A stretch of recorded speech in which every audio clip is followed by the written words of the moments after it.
ദേവസ്വം ഭാരവാഹിയുടെ പ്രതികരണം നമുക്ക് ലഭ്യമായിട്ടുണ്ട്. അത് ആദ്യം കാണിക്കാമെന്ന് തോന്നുന്നു. ഏതായാലും അദ്ദേഹം പറഞ്ഞതനുസരിച്ച് ശ്രീറാംപുര ക്ഷേത്രത്തിൽ ഈ സ്വർണ്ണപ്പാളി അവിടേക്ക്, അല്ലെങ്കിൽ ഈ സ്വർണ്ണപ്പാളിയല്ല, ഒരു സ്വർണം പൊതിഞ്ഞ വാതിൽ അവിടേക്ക് എത്തിയിരുന്നു. 2019 സെപ്റ്റംബറിൽ തന്നെയാണ് ആ സ്വർണ്ണവാതിൽ അവിടെ എത്തിയത് എന്നും അദ്ദേഹം ഓർക്കുന്നുണ്ട്. കഴിഞ്ഞ ഈ അമ്പലം ആരംഭിച്ചത് മുതൽ ഈ ക്ഷേത്രത്തിൻ്റെ ട്രസ്റ്റിയായും അതുപോലെ തന്നെ പ്രസിഡന്റൊക്കെ ആയിട്ട് പ്രവർത്തിക്കുന്ന വ്യക്തിയാണ് ഈ വിശ്വംഭരൻ എന്ന് പറയുന്ന അദ്ദേഹത്തിൻ്റെ പ്രതികരണമാണ് നമ്മൾ തേടിയത്. അദ്ദേഹം പറഞ്ഞതനുസരിച്ച് ഈ ഉണ്ണികൃഷ്ണൻ പോറ്റി വളരെ കാലം ആ ക്ഷേത്രത്തിലെ ശാന്തിക്കാരനായിരുന്നു. അതിന് ശേഷം ചില പ്രശ്നങ്ങളെ തുടർന്ന് അവിടെ നിന്ന് അദ്ദേഹത്തിനെ മാറ്റേണ്ടി വന്നു. പിന്നീട് ആണ് അദ്ദേഹം ശബരിമലയിലേക്ക് പോകുന്നത്. ശബരിമലയിലേക്ക് പോയ ശേഷവും ഈ ശ്രീരാംപുര ക്ഷേത്രവുമായുള്ള ബന്ധം അദ്ദേഹം തുടർന്നു. ആ ക്ഷേത്രത്തിൽ ദർശനത്തിനെത്തുകയൊക്കെ പതിവാണ്. ഇതിനിടയിലാണ് 2019 ഇങ്ങനെയൊരു ബംഗളൂരുവിലെ അൾസൂരിലെ വ്യവസായിയായിട്ടുള്ള വിനീത് ജെയിൻ സ്പോൺസർ ചെയ്തത് എന്ന് പറയപ്പെടുന്ന ഒരു വാതിൽ ക്ഷേത്രത്തിലേക്ക് കൊണ്ടുവന്നത്. അത് ശബരിമലയിലേക്ക് കൊണ്ടുപോകും വഴിയാണ് ഈ ശ്രീധരൻ തുടരാം. ഇപ്പോൾ അതുമായി ബന്ധപ്പെട്ട്, ഈ സംഭവവുമായി ബന്ധപ്പെട്ട് ഒരു ഭാരവാഹിയുടെ, ക്ഷേത്രവുമായി ബന്ധപ്പെട്ട ഭാരവാഹിയുടെ ആണെന്ന് തോന്നുന്ന ഒരു പ്രതികരണം നമുക്ക് അവിടെ നിന്നും ലഭ്യമായിട്ടുണ്ട്. അതുകൂടി കേൾക്കാം. ഈ ശബരിമലയായിട്ട് ബന്ധപ്പെട്ട് എന്തെങ്കിലും ഒരു ഐറ്റം, ഇപ്പോൾ ഒരു വിവാദത്തിൽ സ്വർണ്ണപ്പാളിയൊക്കെയാണുള്ളത്, അങ്ങനെ എന്തെങ്കിലും ഇവിടേക്ക് കൊണ്ടുവന്നിരുന്നു? സ്വർണ്ണപ്പാളിയല്ല, സ്വർണം പൊതിഞ്ഞല്ലേ. ഡോർ ഇവിടെ കൊണ്ടുവന്നു പബ്ലിക്കിനെ കാണിച്ചു. നമ്മൾ ഇരുമുടി കെട്ടുന്നിടത്ത് വെച്ച് എല്ലാവരെയും കാണിച്ചിട്ട് അത് പാക്ക് ചെയ്ത് അങ്ങനെ കൊണ്ടുപോയി. ആരാണിത് ഇവിടെ എത്തിച്ചത്? ഉണ്ണികൃഷ്ണൻ പോറ്റി, പിന്നെ ഒരു രമേശ്, പിന്നെ ഒരു സ്വാമിജീനെയും കൂട്ടിക്കൊണ്ടുവന്നു.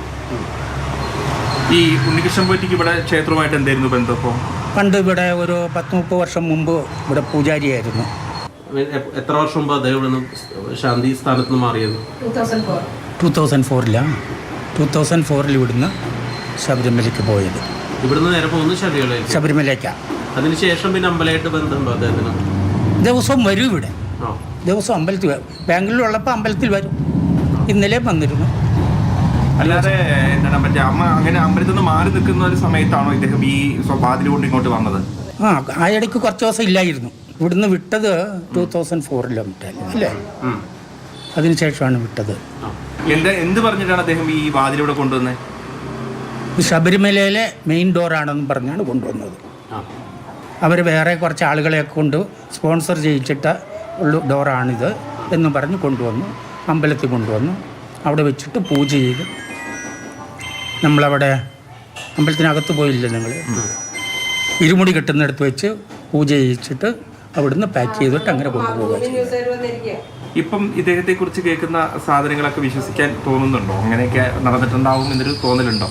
മനുഷ്യൻ്റെ മനസ്സാണ്, ചഞ്ചല മനസ്സാണ്. എപ്പോഴാ ചേഞ്ച് ആകുമെന്ന് പറയാൻ ഒക്കില്ല. നമ്മളിത് കണ്ടിട്ടില്ല, കാണാതെ പറയാൻ പാടില്ല. ഈ നമ്മുടെ അമ്പലത്തിലേക്ക് എന്തെങ്കിലും സ്പോൺസർഷിപ്പോ അങ്ങനെ എന്തെങ്കിലുമൊക്കെ ചെയ്തിട്ടുണ്ടോ അദ്ദേഹം? ഉണ്ട്. അത് ഈ ശാന്തി കഴിഞ്ഞതിന് ശേഷമാണോ? അതിന് ശേഷമാണ് അല്ലേ? അതിന് ശേഷമാണ്. അമ്പലത്തിന് മൂലസ്ഥാനത്തിന് ചുറ്റും ബ്രാസ് ചെമ്പ് പിച്ചള പൊതിഞ്ഞിട്ടുണ്ട്. അത് അദ്ദേഹം വഴിക്ക് വന്നതാണ്. അതെ, ശബരിമലയിൽ പോയതിന് ശേഷം. അതെ. വിശ്വംഭരൻ എന്ന ക്ഷേത്രം ഭാരവാഹിയുടെ പ്രതികരണമാണ് നമ്മൾ ആദ്യം തന്നെ ബ്രേക്ക് ചെയ്യുന്നതും. ആ പ്രതികരണം വളരെ പ്രധാനപ്പെട്ടതാണ്. ഇതുമായി ബന്ധപ്പെട്ട് കൂടുതൽ ചോദ്യങ്ങളിലേക്ക് പോയി കഴിഞ്ഞാൽ കെ.വി. ശ്രീധരൻ, ഇത് ഈ അന്വേഷണത്തിലേക്ക് വഴിവെക്കുന്ന എത്രത്തോളം പ്രധാനപ്പെട്ട ഒരു ബൈറ്റാണ്, സൗണ്ട് ബൈറ്റാണ്. അതിൽ പറയുന്ന കഥാപാത്രങ്ങളുടെയൊക്കെ റോൾ എന്താണ് അദ്ദേഹം പറയുന്നത്, വിവരിക്കുന്നത്? തീർച്ചയായിട്ടും ഇതൊരു പ്രധാനപ്പെട്ട പ്രതികരണം തന്നെയാണ്. പ്രത്യേകിച്ച് ശ്രീരാംപുര അയ്യപ്പ ക്ഷേത്രം ഈ വാർത്തകളിൽ വന്നു, ദേവസ്വം വിജിലൻസിന്റെ റഡാറിൽ വന്നു. ആ സാഹചര്യത്തിലാണ് നമ്മൾ അവിടെ പോകുന്നതും ഈ ക്ഷേത്രത്തിന്റെ ട്രസ്റ്റിയും ഭാരവാഹിയൊക്കെ ആയിട്ടുള്ള വിശ്വംഭരൻ ചേട്ടനോട് ഇതിനെപ്പറ്റി വിവരങ്ങൾ ചോദിക്കുന്നതും. ഏതായാലും അദ്ദേഹം നൽകിയ പ്രതികരണത്തിൽ നിന്ന് ഇങ്ങനെ ഒരു ചടങ്ങ്, അതായത് നമ്മൾ ആ വാർത്തയിൽ കണ്ട പോലുള്ള ആ ചടങ്ങ് അവിടെ നടന്നിട്ടുണ്ട്. ശബരിമലയിലേക്കുള്ള സ്വർണം പൊതിഞ്ഞ വാതിൽ ഈ ക്ഷേത്രത്തിലേക്ക് കൊണ്ടുവന്നിട്ടുണ്ട്. ക്ഷേത്രത്തിൽ ഭജന നടത്തുന്ന സ്ഥലത്ത് വെച്ച് ഈ വാതിൽ സ്വീകരിച്ചു, അതിനുശേഷം പൂജിച്ചു. ഇതിനുശേഷമാണ് ഭക്തർക്ക് അത് കാണാനുള്ള സൗകര്യം ഒരുക്കി. തുടർന്ന്, അതായത് ഒരു സാധാരണ ഒരു സ്വീകരണം ശബരിമലയിലേക്കുള്ള സാധനങ്ങൾ കൊണ്ടുപോകുമ്പോൾ സ്വീകരണം നൽകുന്ന പോലെ ഈ ക്ഷേത്രത്തിൽ വെച്ച് നൽകിയിരുന്നു. ഇതിനുശേഷം ഇത് പിന്നീട് അവിടെ നിന്ന് തന്നെ പാക്ക് ചെയ്ത് ശബരിമലയിലേക്ക് കൊണ്ടുപോയി എന്നാണ് അദ്ദേഹത്തിന്റെ പ്രതികരണത്തിൽ നിന്ന് മനസ്സിലാകുന്നത്.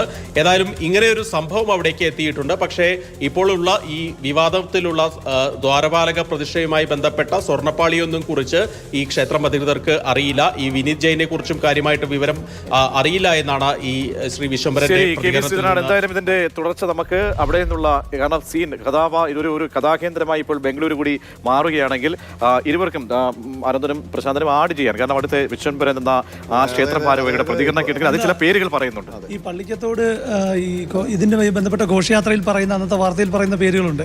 അത് ഈ പറയുന്ന പേരുകളുണ്ട്. ഈ ഉണ്ണി തിരുമേനി എന്ന് പറയുന്നത് ഉണ്ണികൃഷ്ണൻ പോറ്റിയും, രമേശ് റാവു, PR അജികുമാർ, ഹൈദരാബാദിലെ ഗോവർദ്ധൻ, പള്ളിക്കത്തോട് CK കൺസ്ട്രക്ഷൻ ഉടമ CK വാസവിന്റെ കയ്യിലാണ് ഇത് ഇളക്കി കൊടുത്തുവിട്ടത്. അതെ, ഈ